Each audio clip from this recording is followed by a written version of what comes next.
Para a gente destrinchar exatamente esses impactos, esse movimento do petróleo, a gente conversa agora com Beraldo de Almeida Neto, ex-presidente do Instituto Brasileiro de Petróleo e Gás, o IBP. Beraldo, seja muito bem-vindo, é um prazer ter você aqui. Bom dia, Vitor. Bom dia a todos.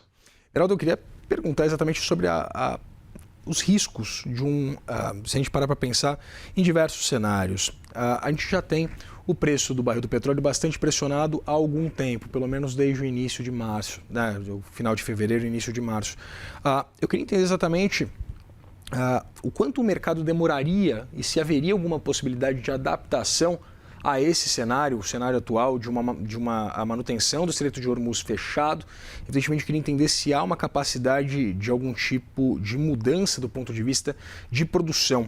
A gente tem a possibilidade de acompanhar isso a curto, médio prazo? Que a gente está lidando com o fechamento do Estreito de Hormuz e usando todos os artifícios que tem para deslocar a produção do Golfo Pérsico para fora do Golfo Pérsico, como a Arábia Saudita faz com o oleoduto leste-oeste, jogando no Mar Vermelho, como os Emirados Árabes fazem, jogando mais ao sul, no Golfo de Omã. Mesmo assim, você tem uma restrição aí de quase 15 milhões de barris por dia. Depende do dia, 13 a 15 milhões por dia. Se a gente colocar cada semana que o estreito fica fechado, isso dá mais ou menos o consumo mundial de um dia, né? Obviamente que por que o mundo não parou? Porque existem estoques, né? Mas esses estoques, eles são diferentes, cada país tem o seu estoque. Quer dizer, o Brasil tem um estoque menor porque é um país que produz mais do que consome, então não tem necessidade de ter um estoque muito grande. A China tem um estoque muito grande, ela consome muito, produz bem, mas consome bastante, consome em torno de 16 milhões de barris, produz em torno de 5 milhões. Então, ela é dependente de importação, então ela faz estoques gigantes. E os países da Agência Econômica Internacional, você pega os membros, eles também têm estoques e têm regulamento para manter estoque. Estados Unidos aí à frente, mas outros países que fazem parte também. Então, a questão que se coloca é o seguinte: o suprimento ele tem vindo abaixo da demanda mundial e está se consumindo estoque. Esses estoques são feitos para durar alguns meses, né? Para você ter a garantia de alguns meses, sejam eles estoques privados ou estoques de segurança que o país controla.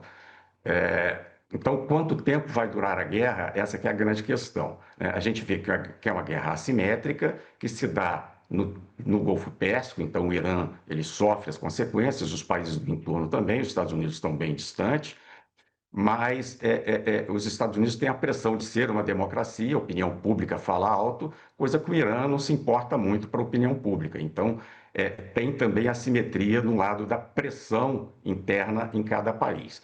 E a gente tem que considerar que os Estados Unidos agora começam, agora em maio, o que a gente chama de driving season, que é quando chega perto do verão, onde as famílias gastam mais gasolina, consomem. E esse preço da gasolina mais alto é extremamente impopular, principalmente considerando as eleições de midterm que vão acontecer agora esse ano nos Estados Unidos. Pois é, né, Beraldo? E a gente acompanha exatamente essa preocupação por parte de Donald Trump, mas ela alinhada, inclusive, a uma perspectiva que ele já vinha aventando desde a campanha eleitoral de impulsionar a produção de petróleo no próprio território norte-americano.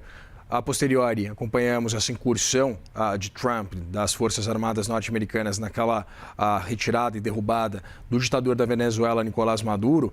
Eu queria entender, a gente tem alguma perspectiva também de uma atualização, a realização desses investimentos bastante elevados por parte de empresas privadas de petróleo, né, na Venezuela, para que haja também um incremento do ponto de vista de oferta, né, pensando também na qualidade do petróleo venezuelano? Sim, se a gente analisar os fatos pretéritos, né, a gente tem essa guerra começando em fevereiro, final de fevereiro, 28 de fevereiro.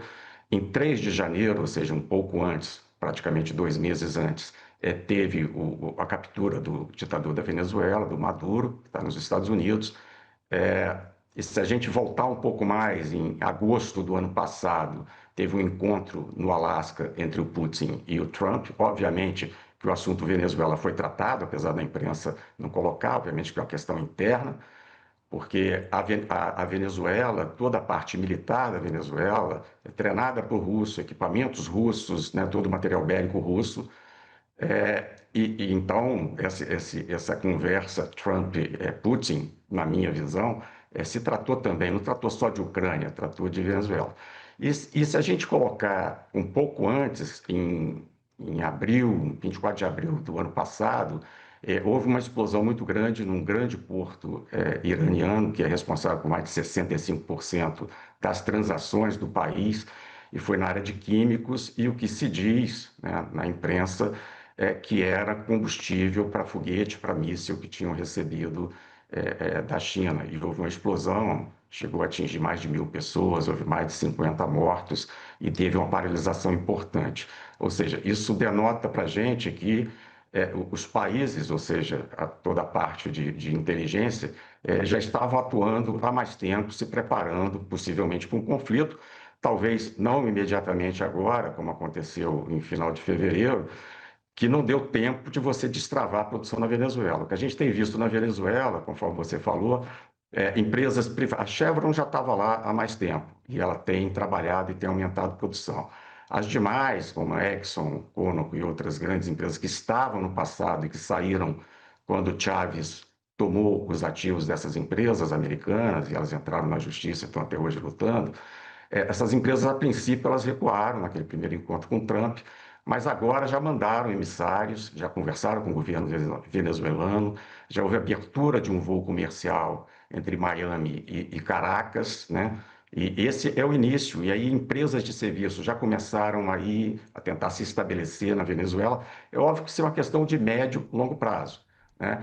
Mas a própria produção de petróleo venezuelana, que há um ano atrás era 400, 500 mil barris por dia, insignificante, e se tratando de um país que tem a maior reserva do planeta, ela hoje já passou de 1 milhão de barris, já está em 1.200.000, um pouquinho, e tendendo a crescer. Óbvio que isso não vai suprir os 14 milhões que deixam de sair de Hormuz, mas esse movimento dos Emirados Árabes também, isso é uma sinalização forte, porque a OPEP é um cartel, né? Várias autocracias que se colocam ali para interferir no preço da commodity, que é o petróleo, internacionalmente.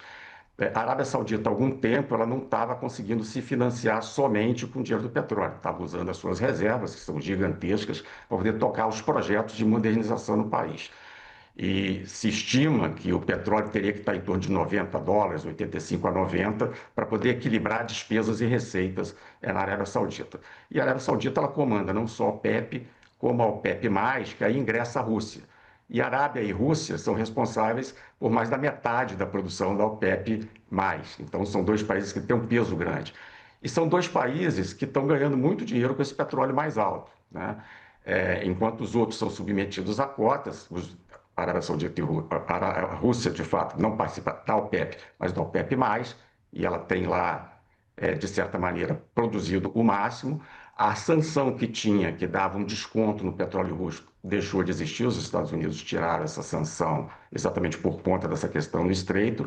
Então, olhando do ponto de vista econômico, essa questão é muito interessante para a Rússia, que está ganhando por dia quase 200 milhões de dólares a mais do que faturava vendendo antes petróleos e derivados. Então, Eberaldo, assim, perdão, não queria te interromper.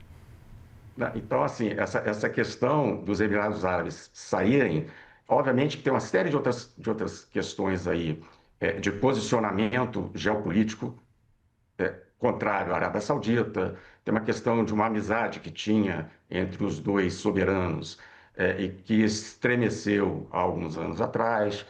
Na questão dos Emirados Árabes tentar ser o foco para atração de turistas naquela, né, principalmente Dubai, Abu Dhabi, a Arábia Saudita quer tornar a Riad também um centro de atração. Tem uma certa competição, tem outras coisas mais, mas a questão de estabelecimento de cota, os Emirados Árabes estarem submetidos a uma cota em torno de 3 milhões, 3 milhões e pouco, podendo produzir mais do que 5 milhões, e tendo sido o país que, de longe, foi o mais atingido pelo Irã, né? Quer dizer, a quantidade de bombardeios que o Irã fez aos Emirados foi muito superior, praticamente, à soma dos ataques feitos nos demais países. Então, isso também dá um sinal claro que vem da aproximação, há mais ou menos 5 anos, dos Emirados com Israel, usando, inclusive, equipamentos israelenses de defesa e assim por diante. Então, essa questão tem um imbróglio um pouco maior aí. Eu ia te perguntar exatamente sobre a saída dos Emirados Árabes Unidos da OPEP, Beraldo, porque apesar de ter uma possibilidade de incrementar o nível de oferta de petróleo, eu queria entender, dado esse cenário que a gente acompanha hoje, há uma limitação do ponto de vista logístico também para fazer o escoamento desse petróleo produzido. Eu queria entender qual deve ser de fato o impacto prático, se a gente parar para pensar nessa janela em que os Emirados Árabes conseguiriam de fato, né, ter uma produção mais relevante de petróleo, né, de barris por dia, e evidentemente quais seriam as possibilidades e evidentemente também as dificuldades de se escoar, de se exportar esse petróleo. Sim, os Emirados Árabes eles têm uma alternativa de passar por duto ao sul do Estreito de Hormuz, né? O território dele exatamente está ali na faixa do Estreito, na parte sul, o Irã na parte norte, o Emirados na parte sul, mas não é para toda a capacidade. Estima-se em torno de 1,5 milhão, 1,8 milhão por dia, e a gente está falando de uma produção de 3,5 que pode chegar a 5. Obviamente que no curtíssimo prazo, a diferença que isso vai fazer para o mercado é muito pequena. Mas no médio prazo, ou seja, o que tudo indica pelas declarações do soberano, do Mohammed bin Zayed, ele diz que vai investir mais nessa segurança para depender menos ali do escoamento pelo estreito, passando via estreito, e, obviamente, pretende aumentar a saída da cota que é imposta pela OPEP, né, e poder produzir mais, já que eles têm capacidade de produção maior. No curtíssimo prazo, enquanto o estreito está fechado, eu vejo pouca mudança. Assim que o estreito abrir, né, e começar todo um processo de reconstrução, aí a tendência é que essa produção seja jogada mais no mercado e, de certa maneira, afete um pouquinho a estratégia da OPEP. Conversei com Eberaldo de Almeida Neto, ex-presidente do IBP. Eberaldo, muito obrigado pela disponibilidade de conversar com a gente. Um ótimo feriado para você. Igualmente, eu que agradeço.